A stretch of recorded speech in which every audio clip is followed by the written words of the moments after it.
तो welcome all, आप सबका स्वागत है आज के टॉपिक। और ये टॉपिक इतना इंपॉर्टेंट है कि इसके ऊपर ग्रेजुएशन, एंट्रेंस एग्जाम या हो आप 11th क्लास, आपका बेस अगर आपको ये टॉपिक क्लियर नहीं है तो आप इसके बहुत सारे क्वेश्चंस बनते हैं और उनको आप पूरा नहीं कर पाओगे। तो आज के वीडियो में हम कौन कौन से टॉपिक पूरा कर लेंगे।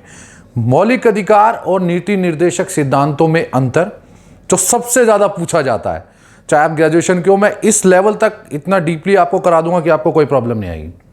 तो मौलिक अधिकार और नीति निर्देशक सिद्धांतों में अंतर, difference between fundamental rights and directive principle.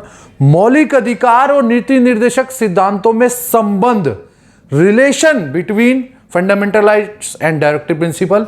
और सबसे बड़ी बात, अगर दोनों में विवाद हो जाए या दोनों में टकराव हो जाए तो मान्यता किसको मिलेगी, एक्सेप्ट किसको किया जाएगा। अगर मौलिक अधिकार नीति निर्देशक सिद्धांतों को लेकर कोई टकराव, कोई मतभेद, कोई कंट्रोवर्सी आ गई है तो फिर मान्यता या उस किसको रिकॉग्नाइजेशन मिलेगी, किसको प्राथमिकता या प्रायोरिटी मिलेगी, ये बहुत बड़ी बात। तो इस एक वीडियो में ये तीनों टॉपिक कवर कर लेंगे, तो बने रहिए मेरे साथ और मैं आपको ये पूरा टॉपिक बहुत मजे से, बहुत अच्छे से करा दूंगा। और कभी भी आपको ये टॉपिक, कभी भी, चाहे आप कौन सी भी क्लास में हो, चाहे आप ग्रेजुएशन में हो, चाहे एंट्रेंस में कर रहे हो, चाहे आप 11th में, आपको इस वीडियो को देखने के बाद इस टॉपिक से रिलेटेड कोई भी समस्या, प्रॉब्लम कभी भी नहीं आएगी। तो चलिए, मैं हूं विक्रांत, आप देख रहे हैं पॉलिटिकल साइंस 90+ मार्क्स। शुरू करते हैं आज का वीडियो।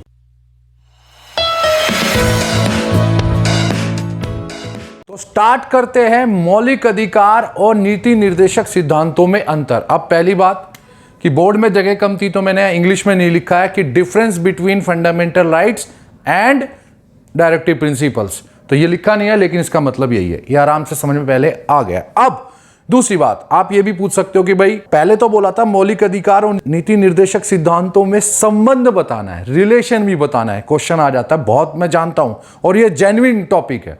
तो अगर आपके पास संबंध आ गया है तो भी आप क्या करोगे, सबसे पहले उसका इंट्रो लिखोगे, इंट्रोडक्शन, पृष्ठभूमि, भूमिका बनाओगे कि यदि हम मौलिक अधिकार और नीति निर्देशक सिद्धांतों में संबंध या रिलेशन जानना चाहते हैं तो सबसे पहले हम इनका अंतर पढ़ेंगे। अंतर जानेंगे और अंतर जानने के बाद यदि दोनों में टकराव हो तो किसको मान्यता मिलेगी ये पता लगेगा और उसके बाद निष्कर्ष आएगा। तो संबंध में पहला आता है अंतर, दोनों के अंतर के बाद दोनों में टकराव या मतभेद, कंट्रोवर्सी है तो किसको मान्यता या प्रायोरिटी, प्राथमिकता मिलेगी। प्राथमिकता के बाद आ जाता है कंक्लूजन। तीनों चीज आ जाती है संबंध में। और कभी कभी इनको पार्ट में, टुकड़ों में बांट देते हैं कि अंतर अलग पूछ लेते हैं, दोनों में टकराव हो जाए तो किसको मान्यता मिलेगी अलग पूछ लेते हैं, तो ये अलग अलग पूछ लेते हैं। तो अलग अलग भी पूछ सकते हैं, पार्ट में भी, टुकड़ों में भी, और आपसे एक साथ संबंध में भी पूछ सकते। पर संबंध में आएगा तो ऐसे ही इंट्रोडक्शन देके आप सबसे पहले फिर भी क्या बताओगे, अंतर। तो अब हम पढ़ते हैं मौलिक अधिकार और नीति निर्देशक सिद्धांतों में अंतर या डिफरेंस बिटवीन फंडामेंटल राइट्स, और नीति निर्देशक सिद्धांतों को बोलते हैं हम डायरेक्टिव प्रिंसिपल्स। अब इंग्लिश में इसलिए साथ साथ नहीं लिख रहा हूं क्योंकि अभी थोड़ी जगह कम पड़ जाएगी, मेन पॉइंट को मैं इंग्लिश में जरूर लिख दूंगा। तो अब हम जल्दी से स्टार्ट करते हैं अपना पहला पॉइंट, इन दोनों के बीच में पहला अंतर। तो दोनों में अंतर, पहला अंतर क्या आता है, मौलिक अधिकार प्रकृति में न्याय संगत है, fundamental rights are justified in nature. मतलब इसका क्या है कि अगर आपका कोई मौलिक अधिकार या फंडामेंटल राइट छीने, स्नैच करता, आपसे लेता है, तो आप न्यायालय, मतलब न्यायपालिका, मतलब जुडिशरी से उसको वापस ले सकते हैं। इसीलिए ये क्या बोले जाएंगे, प्रकृति में न्याय संगत हैं, जस्टिफाइड है। और नीति निर्देशक तत्व या नीति निर्देशक सिद्धांत अन्याय संगत है, मतलब अगर ये आपको नहीं मिले तो आप इनको लेने या प्राप्त करने के लिए या रिटर्न लेने के लिए जुडिशरी या न्यायपालिका में नहीं जा सकते। मतलब आप नीति निर्देशक तत्व या डायरेक्टिव प्रिंसिपल्स के लिए चैलेंज नहीं कर सकते, चुनौती नहीं दे सकते कि ये मुझे मिले ही मिले। नहीं मिले तो आप ऐसा कुछ नहीं कर सकते। क्यों? क्योंकि ये नॉन जस्टिफाइड है, नेचर में, प्रकृति में अन्याय संगत है। तो यह है इनमें पहला अंतर। इनको लेकर फुल डिटेल में पहले वीडियो में बना चुका हूं। अगर आपने वो वीडियोस नहीं देखे हैं, मौलिक अधिकार और नीति निर्देशक सिद्धांतों से संबंधित दोनों अलग अलग, तो आप उनको जरूर से जाके देख लीजिएगा मेरे प्लेलिस्ट में, और उनका लिंक भी मैं डिस्क्रिप्शन में दे दूंगा। तो अब बढ़ते हैं हम सेकंड अंतर, दूसरे अंतर की तरफ। तो मौलिक अधिकार और नीति निर्देशक सिद्धांतों में दूसरा अंतर आता है, मौलिक अधिकार नकारात्मक है, नेगेटिव है। अब इसको समझो कि नेगेटिव क्यों है। ऐसा नहीं है कि ये मनुष्य के लिए नेगेटिव है, लेकिन ये ज्यादातर सरकार पर प्रतिबंध, प्रोहिबिशन लगाते हैं। सरकार कोई ऐसा कार्य नहीं कर सकती जिससे नागरिक के अधिकार छीने।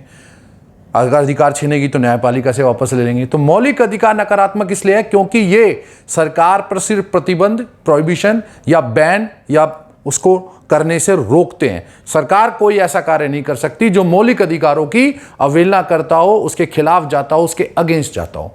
तो इसे क्या करते हैं, नकारात्मक है, सरकार को रोकते हैं। लेकिन नीति निर्देशक सिद्धांत या डायरेक्टिव प्रिंसिपल पॉजिटिव है।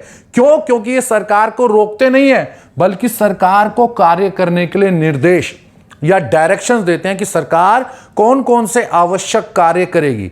मतलब अगर सरकार को कार्य करना है तो नीति निर्देशक सिद्धांत आवश्यक है, क्योंकि इसी नीति निर्देशक या इन्हीं नीति निर्देशक सिद्धांतों या डायरेक्टिव प्रिंसिपल्स में वो निर्देश या डायरेक्शंस है जो सरकार को बताती है कि आपको ये कार्य करना है। तो ये कार्य करने के लिए निर्देश देती है, कार्य करवाती है। नीति निर्देशक सिद्धांत कार्य करवाते हैं और मौलिक अधिकार ज्यादातर सरकार पे प्रतिबंध लगाते हैं, इसलिए क्या है, नेगेटिव है। और डायरेक्टिव प्रिंसिपल सकारात्मक है, नीति निर्देशक सिद्धांत सकारात्मक या पॉजिटिव है। अब बढ़ते हैं हम तीसरे अंतर की तरफ। तो अब हम आते हैं तीसरे अंतर पर। अब मैंने टॉपिक ऊपर से हटा दिया है क्योंकि अब हमें पता है कि हम पढ़ रहे हैं मौलिक अधिकार और नीति निर्देशक सिद्धांतों में अंतर। फिलहाल तो अंतर पढ़ रहे हैं, तो अब उठा दिया है, मौलिक अधिकार इधर है, नीति निर्देशक सिद्धांत इधर है।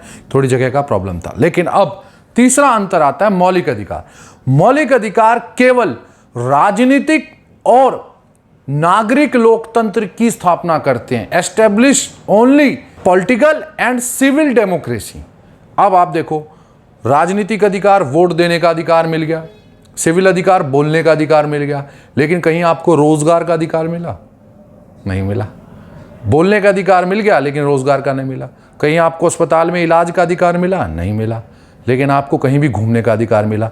तो जितने भी मौलिक अधिकार हैं ये स्थापना करते हैं, एस्टेब्लिश करते हैं नागरिक और राजनीतिक लोकतंत्र को, पॉलिटिकल और सिविल डेमोक्रेसी को, जो मनुष्य की या एक नागरिक की, सिटीजन की, ह्यूमन बीइंग की पॉलिटिकल या राजनीतिक, नागरिक और सिविल क्षेत्र या एरिया से जुड़े हुए हैं। इसीलिए ये सिर्फ इसी की स्थापना करेंगे, राजनीतिक लोकतंत्र और नागरिक लोकतंत्र, पॉलिटिकल डेमोक्रेसी या सिविल डेमोक्रेसी। लेकिन नीति निर्देशक सिद्धांत सामाजिक आर्थिक लोकतंत्र की स्थापना करते हैं, establish social and economic democracy और वास्तविक लोकतंत्र, रियल डेमोक्रेसी के लिए जहां तक कि पॉलिटिकल और सिविल लोकतंत्र या राजनीतिक और नागरिक लोकतंत्र जरूरी है, उतना ही सामाजिक और आर्थिक लोकतंत्र या यूं कह लो सोशल एंड इकोनॉमिक डेमोक्रेसी जरूरी है।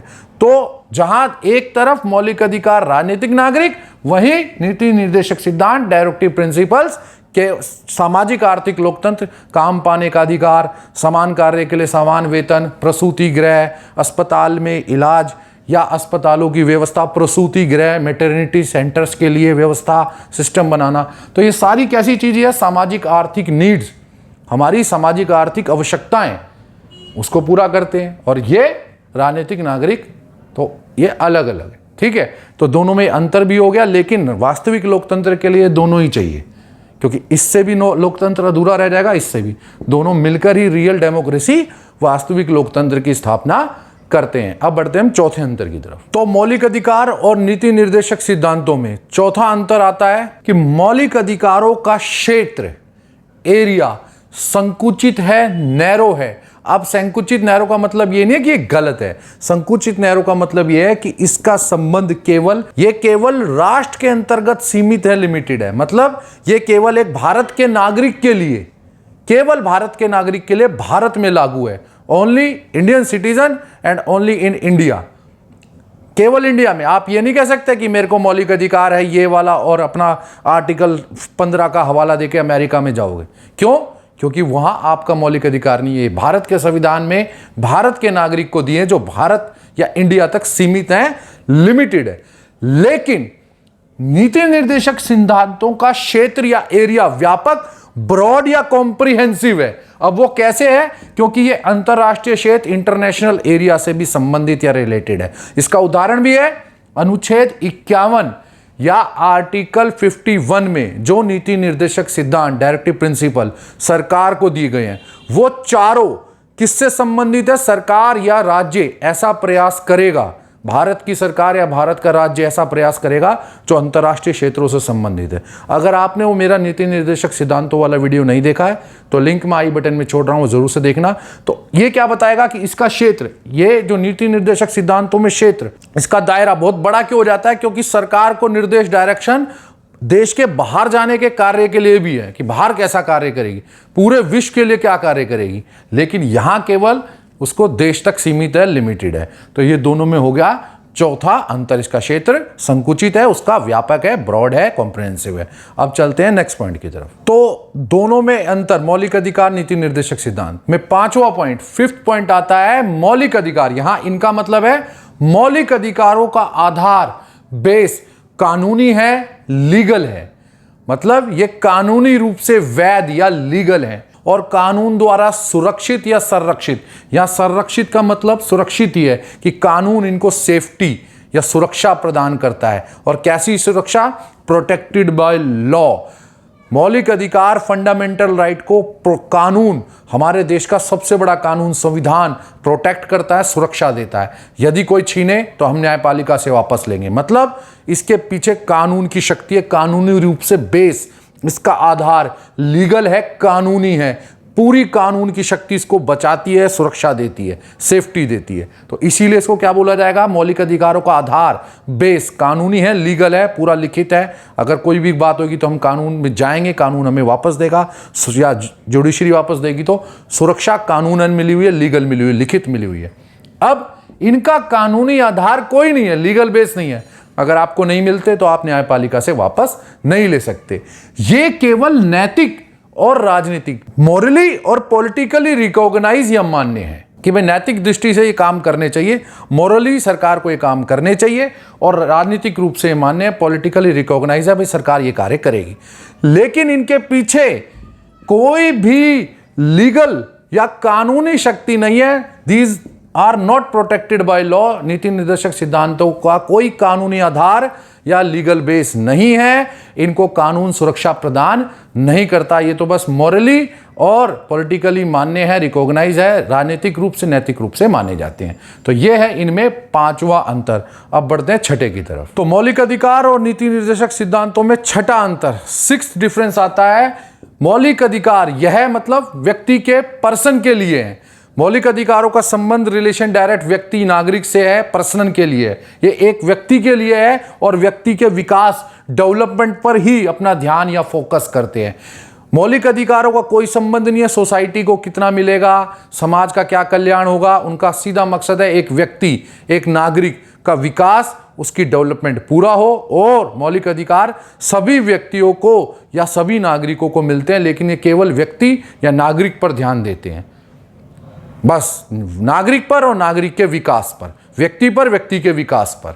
तो ये क्या है? व्यक्ति के लिए, पर्सन के लिए है, और उनका ध्यान क्या है? व्यक्ति के विकास पर है। लेकिन नीति निर्देशक सिद्धांत सरकार और राज्य के लिए, भारत स्टेट, भारत राज्य, इंडिया स्टेट के लिए और गवर्नमेंट के लिए है, पहली बात। और इनका ध्यान क्या है? इनका ध्यान यह है व्यक्ति का विकास कैसे होगा। इनका ध्यान यह है कि सोसाइटी का कल्याण, समाज का कल्याण, सोसाइटी का वेलफेयर कैसे होगा। इनका ध्यान केवल उस पर है। इनका ध्यान क्या है?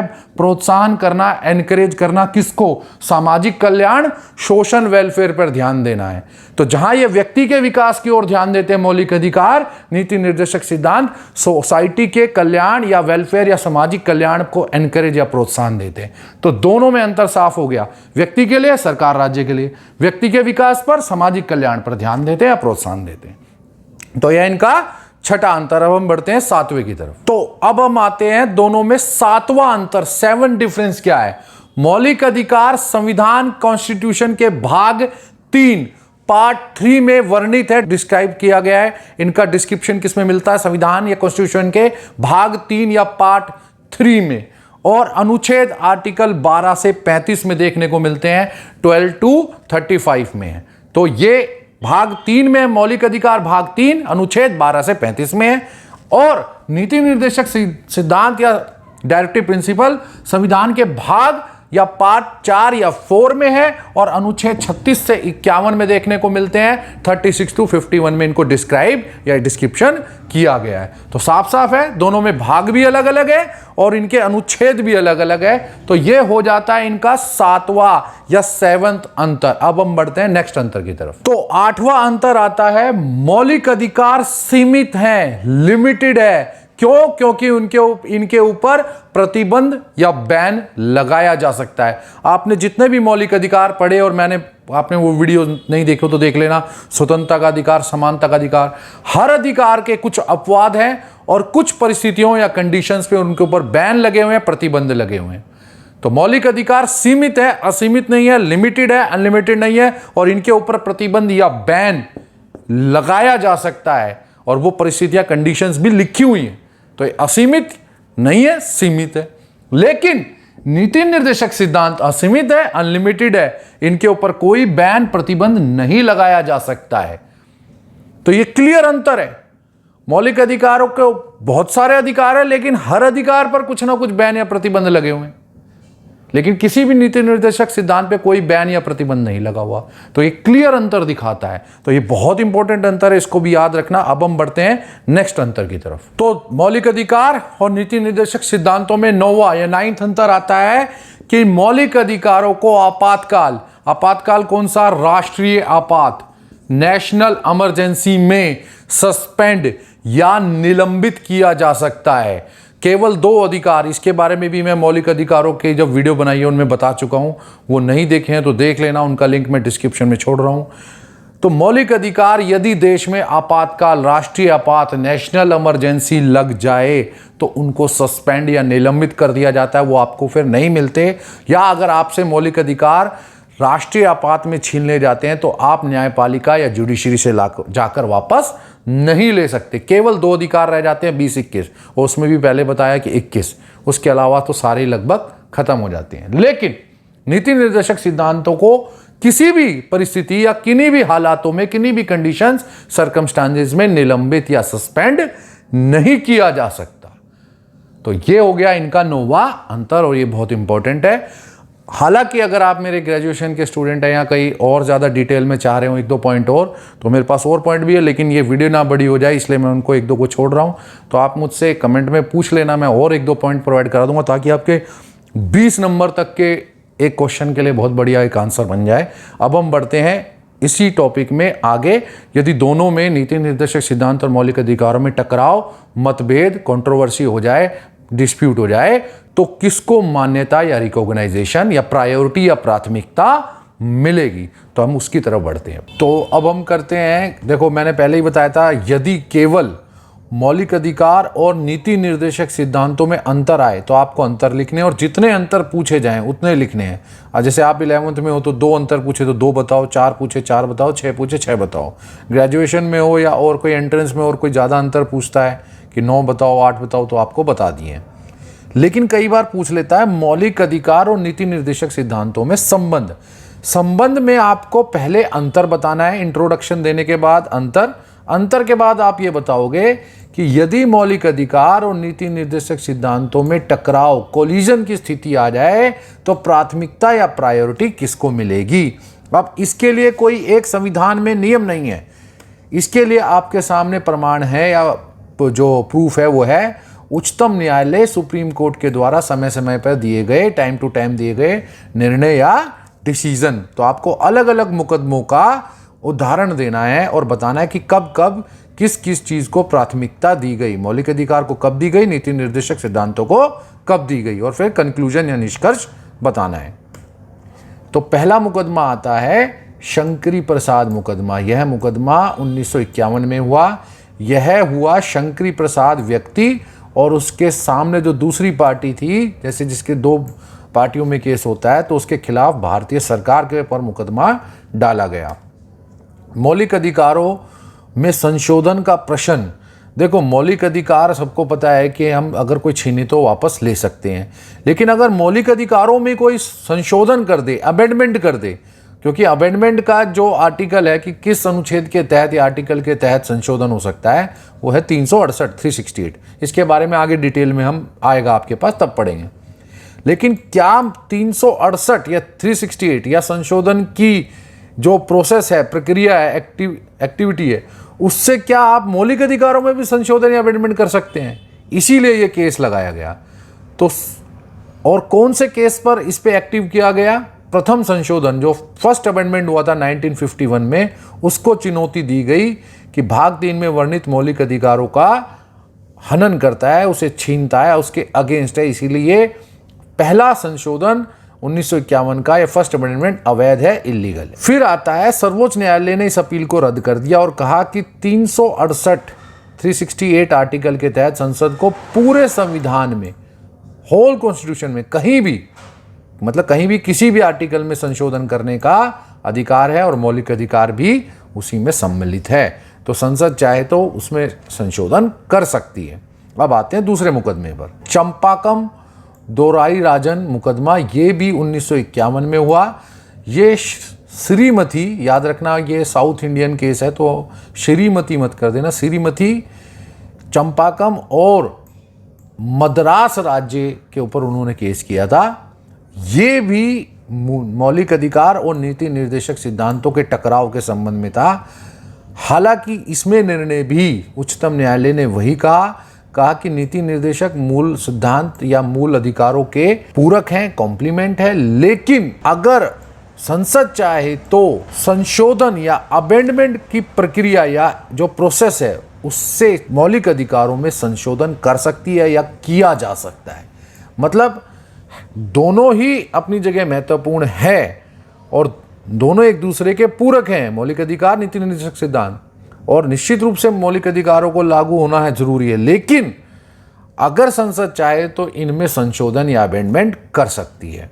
इसी के फलस्वरूप या यूं कह लो कि इसी के एक रिजल्ट में भारतीय संविधान में संसद ने पहला संशोधन, फर्स्ट अमेंडमेंट किया, चौथा संशोधन किया और 17वां संशोधन किया।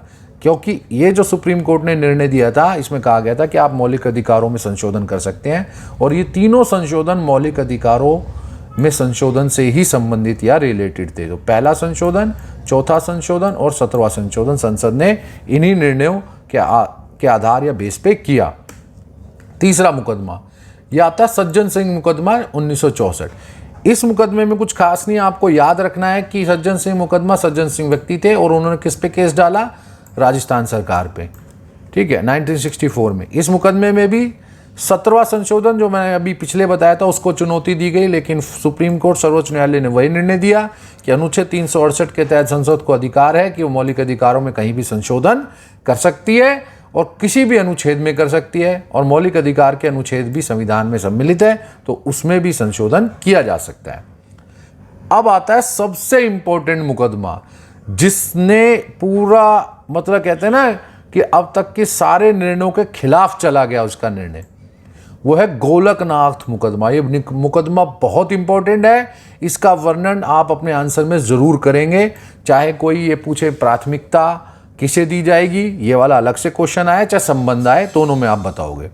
ये मुकदमा 1967 में हुआ। गोलकनाथ व्यक्ति और स्टेट ऑफ पंजाब सरकार के या पंजाब राज्य के। सर्वोच्च न्यायालय ने इस मुकदमे में पहली बार, जो पहले के 3 मुकदमे मैंने आपको बताए उन निर्णयों के विपरीत यह निर्णय दिया कि संसद को संशोधन का अधिकार तो है, संविधान में संशोधन कर सकती है, लेकिन मौलिक अधिकारों को संशोधन या संकुचित या कम करने का अधिकार संसद के पास नहीं है। इसका अर्थ यह है कि यद्यपि संविधान में संशोधन का अधिकार संसद रखती है, परंतु मौलिक अधिकारों में संशोधन करके कम करने या मौलिक अधिकारों को पूर्णतः समाप्त करने का अधिकार संसद नहीं रखती। ये बहुत इंपॉर्टेंट मुकदमा बोला जाता है, इसको आप तारीख के साथ याद रखोगे और कौन से स्टेट के खिलाफ हुआ ये भी आपको पता लग गया। अब बढ़ते हैं हम आगे। 24वां संशोधन, देखो 24वां संशोधन 1971 में हुआ। ये वो दौर या जमाना था, मैं आपको बता दूं, जब इंदिरा गांधी जी शासन या प्रधानमंत्री थी, सरकार में थी और इंदिरा गांधी जी समाजवादी नीतियां लागू कर रही थी।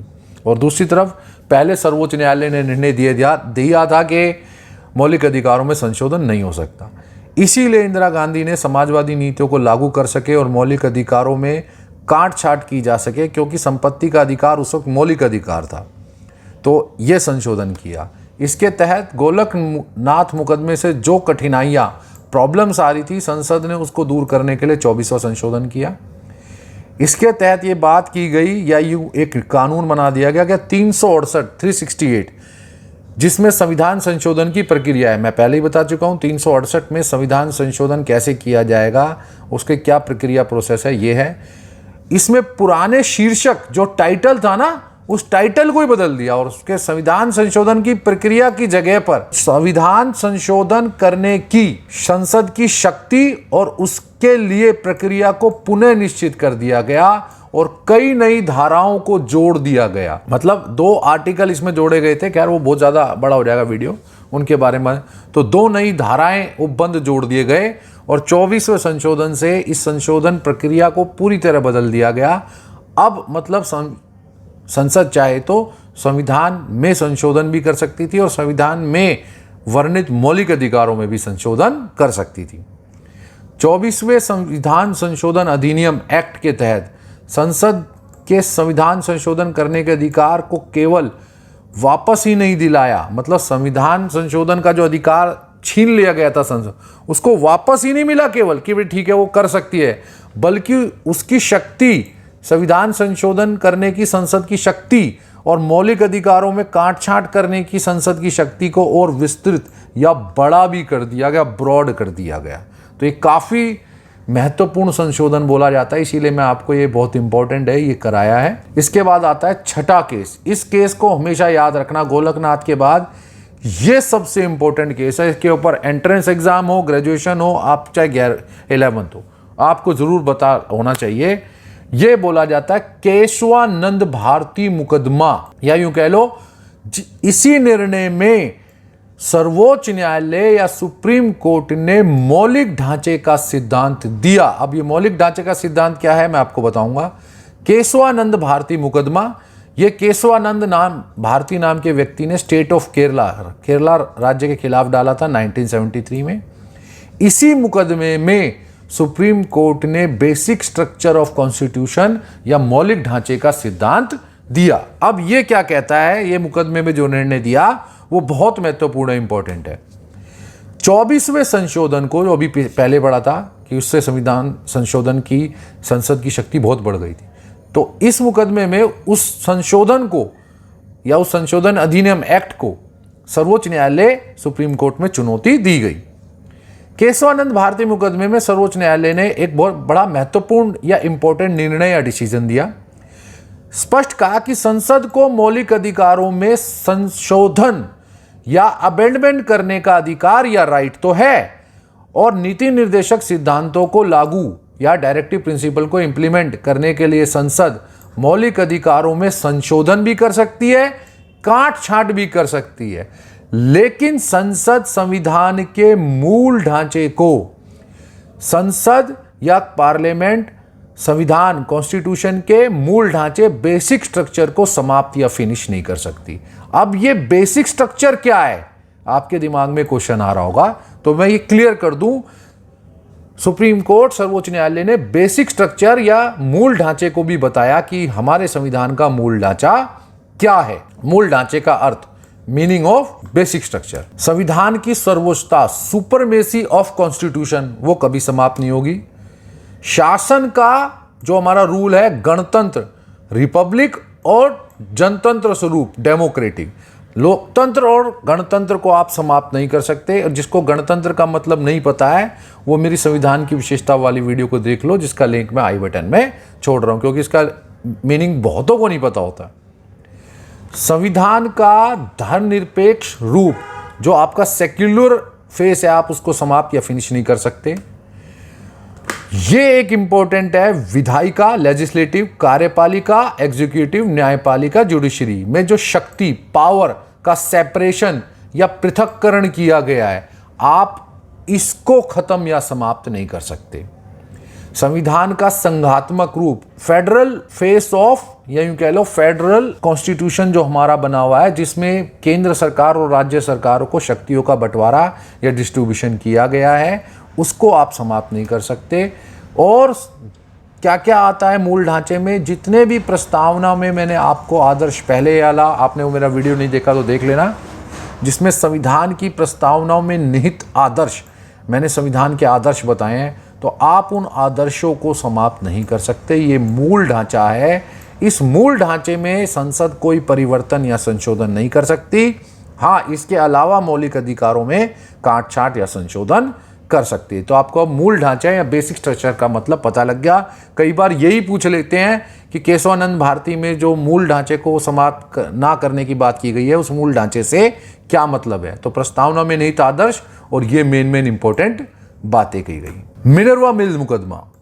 अब मिनर्वा मिल मुकदमा क्यों होता है, इसके पीछे भी एक कारण था। मैंने आपको बताया था, इंदिरा गांधी पावर में आई थी 70 के दशक में। इंदिरा गांधी का पूरा जोर था कि वो समाजवादी नीतियों को लागू करे, जो सोशलिस्ट पॉलिसी है। और संसद को अब संविधान में जो संशोधन करने की असीमित शक्ति के विरुद्ध एक निर्णय मिल गया था। अब क्या हुआ था, जैसे इंदिरा गांधी ने 24वां संशोधन किया था, वैसे इंदिरा गांधी ने एक 42वां संशोधन भी करवाया था। उसमें उन्होंने ये जो मूल ढांचे वाले सिद्धांत है, इसके खिलाफ भी काम कर दिया था। वो क्या किया था बताता हूं, देखो। 42वें संशोधन से, या संविधान संशोधन या कॉन्स्टिट्यूशन अमेंडमेंट से 1976 में ये हुआ। आपको ये भी बता दूं कि 42वें संशोधन 42nd अमेंडमेंट 1976 या 1976 को मिनी कॉन्स्टिट्यूशन, एक छोटा संविधान भी बोला जाता है। इसमें बहुत सारी धाराएं जोड़ी गई थी और बहुत सारे संशोधन के अंदर बहुत सारे परिवर्तन या चेंजेस इस संशोधन के तहत हुए थे। यह व्यवस्था सिस्टम की गई कि संविधान संशोधन को अनुच्छेद 368 के अंतर्गत, जो भी हमारी संविधान संशोधन की प्रक्रिया है के अंतर्गत, 42वें संसद संशोधन अधिनियम से, अब 42nd अमेंडमेंट के बाद से 1976 से, पहले या बाद में किसी भी आधार पे, मतलब अब अगर संविधान संशोधन कर दिया संसद ने 42वें संशोधन के बाद होने के बाद 1976, एक बार अगर संविधान संशोधन संसद ने कर दिया तो उस संविधान संशोधन को किसी भी न्यायालय में चुनौती या चैलेंज नहीं दिया जा सकता। तो 42वें संविधान संशोधन से संसद ने या इंदिरा गांधी जी ने पूरा नियम बनवा दिया कि अब अगर कोई भी संविधान संशोधन कर दिया गया तो उसको न्यायालय में चुनौती नहीं दी जा सकती, चाहे वो संविधान के मूल ढांचे को समाप्त करता हो चाहे नहीं करता हो। अब ये पूरी तरह से व्यवस्थित किया गया, लेकिन इसके खिलाफ जो केस डाला गया वो ये केस था मिनर्वा मिल मुकदमा। मिनर्वा मिल मुकदमा कब और कैसे हुआ ये मैं आपको बताता हूं। मई 1980 में सर्वोच्च न्यायालय ने इस पूरे 42वें संशोधन के इस एक कथन को, कि ये खासकर याद रखना, मई 1980 में मिनर्वा मिल मुकदमा हुआ और इस मुकदमे में सर्वोच्च न्यायालय ने निर्णय दिया कि उस 42वें संशोधन के उस एक धारा को, उस सेक्शन को समाप्त कर दिया जाता है, जिसके तहत संसद ने शक्ति ले ली थी कि किसी भी संविधान संशोधन को न्यायालय में चुनौती नहीं दी जा सकती। सर्वोच्च न्यायालय ने फिर से यही निर्णय घोषित किया कि केशवानंद भारती का जो पहले वाला मुकदमा हुआ था, उसी मुकदमे के आधार या डिसीजन पर संसद को संविधान के मूल ढांचे को बदलने का अधिकार नहीं दिया जा सकता। तो जो केशवानंद भारती का मूल ढांचे का सिद्धांत था, मिनर्वा मिल मुकदमे 1980 में दोबारा से उसे रिपीट किया गया, क्योंकि 1976 42वें संशोधन से उसको चेंज करने की कोशिश या परिवर्तन करने की कोशिश की गई थी। तो दोबारा से इसी को रिपीट किया गया और आज तक यही मूल ढांचे का सिद्धांत लागू है आज तक, कि संसद को संविधान का मूल ढांचा समाप्त करने का अधिकार नहीं है। अब आते हैं हम कंक्लूजन पर। देखो, कंक्लूजन मतलब अगर कोई ग्रेजुएशन का स्टूडेंट इसे देख रहा हो या कोई उससे ऊपर का, कि भाई अगर मौलिक अधिकार और नीति निर्देशक सिद्धांतों में संबंध आ जाए तो आप पहले उसकी इंट्रोडक्शन लिख के कि ठीक है भाई, पहले हमें इसका अंतर पढ़ना पड़ेगा, तो अंतर पढ़ाओगे या बताओगे। अंतर बताने के बाद किसको प्राथमिकता मिलेगी ये बताओगे, लेकिन आपको निष्कर्ष भी देना होगा, क्योंकि अभी तक आपके सामने पता लगा कभी मौलिक अधिकारों को प्राथमिकता मिली, कभी नीति निर्देशक सिद्धांतों को, और फिर सर्वोच्च न्यायालय ने एक स्टैंड ले लिया कि भाई रोज रोज के निर्णयों से अच्छा ये है कि एक परमानेंट निर्णय या डिसीजन स्थायी दे दो कि मौलिक ढांचा समाप्त नहीं होना चाहिए। तो इसलिए अब आपको निष्कर्ष बताना पड़ेगा। मौलिक अधिकार, फंडामेंटल राइट्स, नीति निर्देशक सिद्धांत, डायरेक्टिव प्रिंसिपल एक दूसरे के खिलाफ, अगेंस्ट या विपरीत, अपोजिट नहीं है, एक दूसरे के पूरक है, कॉम्प्लीमेंट है। एक ही सिक्के के दो पहलू है, एस्पेक्ट है, एक कॉइन के दो एस्पेक्ट है। मौलिक अधिकार जहां राजनीतिक और नागरिक लोकतंत्र की स्थापना करते हैं, जहां मौलिक अधिकार मतलब फंडामेंटल राइट किसकी स्थापना, एस्टेब्लिशमेंट करते हैं, पॉलिटिकल और सिविल डेमोक्रेसी की। वही नीति निर्देशक सिद्धांत, डायरेक्टिव प्रिंसिपल, सोशल और इकोनॉमिक डेमोक्रेसी या सामाजिक और आर्थिक लोकतंत्र की स्थापना करते हैं। लेकिन कमाल की बात यह है कि वास्तविक लोकतंत्र की स्थापना के लिए दोनों का ही होना आवश्यक है। इसीलिए मौलिक अधिकार, ये लाइन भी लिख लेना, और नीति निर्देशक सिद्धांतों में एक कोई विवाद या मतभेद होने का प्रश्न ही नहीं है। ये दोनों एक दूसरे के साथ चलते हैं और दोनों का होना ही देश के लिए आवश्यक है, नागरिकों के लिए होना आवश्यक है। तो ये आपका एक पूरा टॉपिक इसमें कवर हो जाता है। तो मैं उम्मीद करता हूं आपको ये टॉपिक पूरी तरह समझ में आ गया होगा। याद रखना, जिस हिसाब से क्वेश्चन पूछा जाए उस तरीके से इस टॉपिक में से आप निकालना। हो सकता है कोई आपसे सिर्फ अंतर पूछे और पूछे 2 अंतर बताओ, तो सिर्फ 2 अंतर जो आपने पहले पढ़े वो बता देना। 4 अंतर पूछे 4 बताओ, 6 पूछे 6 बताओ, 8 पूछे 8 बताओ, 9 भी है, और किसी कोई और ज़्यादा भाई MA लेवल का पढ़ रहा हो वो 1-2 अंतर और पूछ लेना, कोई बड़ी बात। हाँ, लेकिन संबंध पूछे और 6 नंबर में पूछ रहा तो इतना बड़ा नहीं लिखोगे। तो 4 अंतर बता के मेन 2-4 मुकदमे बता के, वही एक तो पहला शंकरी प्रसाद मुकदमा, गोलकनाथ मुकदमा और केशवानंद मारुति, 3 मुकदमा बना के आप सीधा निष्कर्ष बता देना। लेकिन अगर ये 20 नंबर में आ रहा है, किसी के ग्रेजुएशन में बड़े लेवल पे आ रहा है, तो आपको ये पूरा करना पड़ेगा। तो मैं उम्मीद करता हूँ आपको समझ में आ गया होगा। जल्दी मिलेंगे अगली वीडियो में नए चैप्टर के साथ। मैं हूँ विक्रांत, आप देख रहे हैं पॉलिटिकल साइंस 90+ मार्क्स।